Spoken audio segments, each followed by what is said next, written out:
Hi everyone, this is Miriam Simon, your English 190 professor.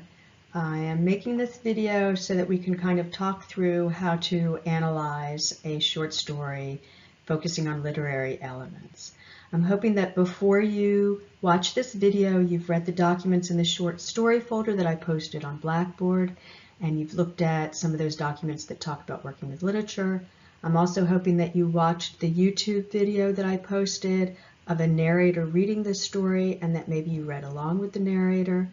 And finally, I'm hoping that you read the story yourself and started thinking about some of the literary terms and elements that are described in the other documents you looked at. So now what we'll do is we'll go through how you could look at this story in terms of literature. So the first thing we're going to do, and sorry for the loud clicks, but it's my computer, but the first thing we're going to do is look at the author biography. So often we just jump over this and skip it when we see it in an anthology as not important, but it actually can give us some interesting and important insights about the author and the story. So in this case, the author is Julia Alvarez, who was born in the Dominican Republic and came to the United States when she was 10 years old. In this short excerpt from her acclaimed novel, How the Garcia Girls Lost Their Accents, she captures perfectly the fear and the wonder of a young immigrant girl from the Dominican Republic who has never seen snow before. Some of you may have read Alvarez's stories or even this novel. She's very popular and taught in a lot of the schools in this area. So after we've done that, we'll look at the story itself. And what you'll see here is this story. On the right-hand side will come up some notations and marginalia as if I were writing on a hard copy of this story. And then on the story itself, you'll see some different colored highlighting and arrows as I go through some of the different literary elements that she relies on. I'm not going to talk about every single detail in the story, but this will give you an idea, and then maybe you'll look at the story again more in detail on your own. So the first thing we're going to worry about is the setting. And we know that the story takes place in Brooklyn, New York, and that it's a Catholic school. The next thing we want to think about are the characters. Who are the characters in the story? And basically there's two. There's Yolanda, the fourth grade girl who's telling the story. She's only been here for less than a year. And Sister Zoe, the nun who teaches her class. We know that there are other students in the class, and we know that Yolanda has a family, but the story really focuses on Yolanda and Sister Zoe. So the next thing we look at is the exposition, and that provides important context about when the story takes place and what is happening. And in this story, we see that it was the 1960s, around the time of the Cold War and the Bay of Pigs Cuban Missile Crisis, and lots of fears about nuclear war. And so Alvarez writes, what was happening in Cuba, Russian missiles were being assembled, trained supposedly on New York City. President Kennedy, looking worried too, was on the television at home explaining we might have to go to war against communism. So that gives us some important context.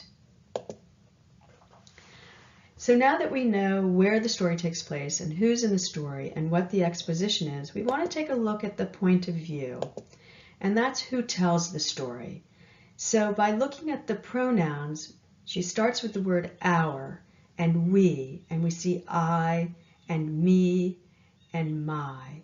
And those are all first person pronouns so that we know that it's Yolanda telling the story from her point of view.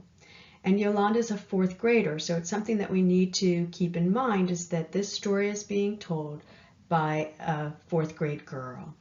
Now, if Sister Zoe were telling the story or another student in the class, it would be very different because their perspective would be different. And that's why it's called point of view. Whose point of view are we getting the story from? After we think about the point of view, we want to look at the time order. So narratives are generally told in chronological order. That means that it follows time from the beginning and the first events to the last events or the end of the story. And authors indicate time by using time transitions and details that set the timing and let us know how time is changing. So we have things here, the months grew cold, November, December. We have the time transition one morning as I sat at my desk. And those are just a couple of the time transitions that we get that show us when the events are happening and that time is passing in chronological order. Sometimes authors will rely on flashbacks and flash forwards, but generally narratives are told and short stories are told in time order, starting at the beginning and ending at the end. So now that we've established the chronological order, we can focus on what I think is the most interesting part of most stories, and those are the descriptive details. And that's what I think brings a story to life. It helps us visualize the story and see what's happening from the storyteller's perspective or the narrator's perspective.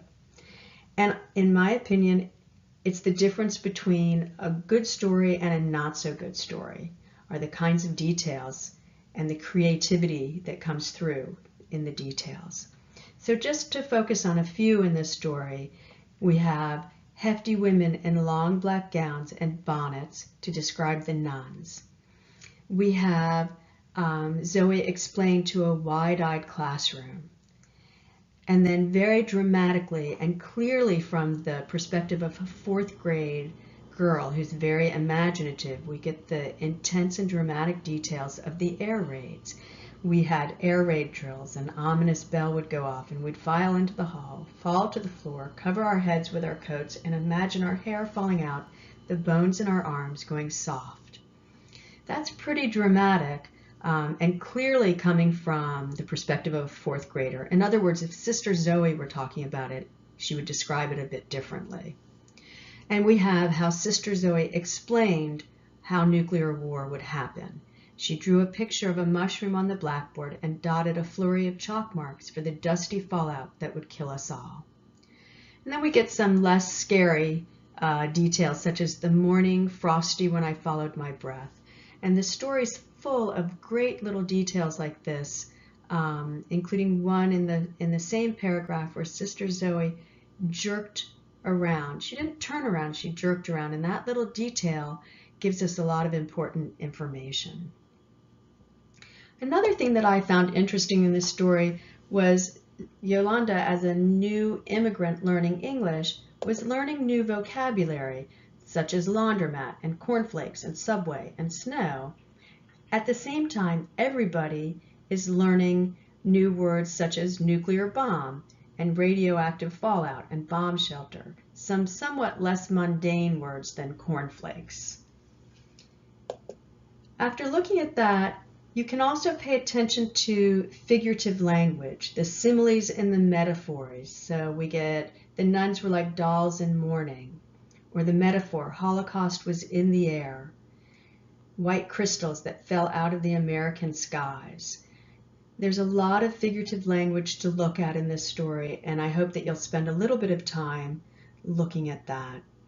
And then the next thing we want to think about are the themes. And this story has basically two themes.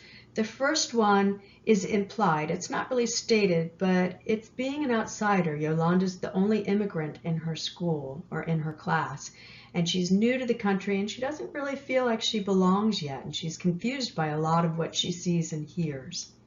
The second theme is very clearly stated, and it's the last sentence of the story when Sister Zoe says, "Each flake was different, like a person, irreplaceable and beautiful." And that kind of is the theme of everyone is unique and everybody counts and can't be replaced, which I think is a lovely theme to come out of this very short story. Now that we've looked at these literary elements, let's take a moment to look at the plot. So every story has a structure, and usually you have a beginning with the exposition. There's the rising action, the middle or the climax, the falling action, and then the end or the resolution. Occasionally, stories have kind of unresolved resolutions, which people can find dissatisfying. Most people find a clear ending to be the most kind of satisfying way for a story to end.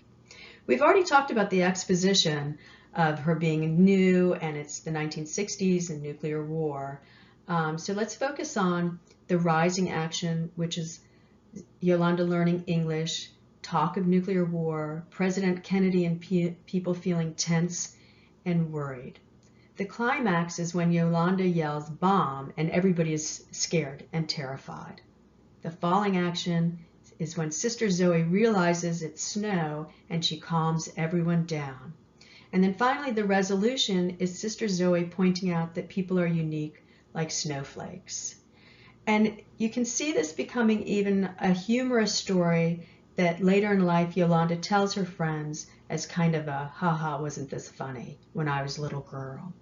So I hope this helps you look at literary elements and analyze a story. If you have questions, feel free to contact me. I'm happy to answer any questions and look at this a little bit more if you would like. Thanks for listening.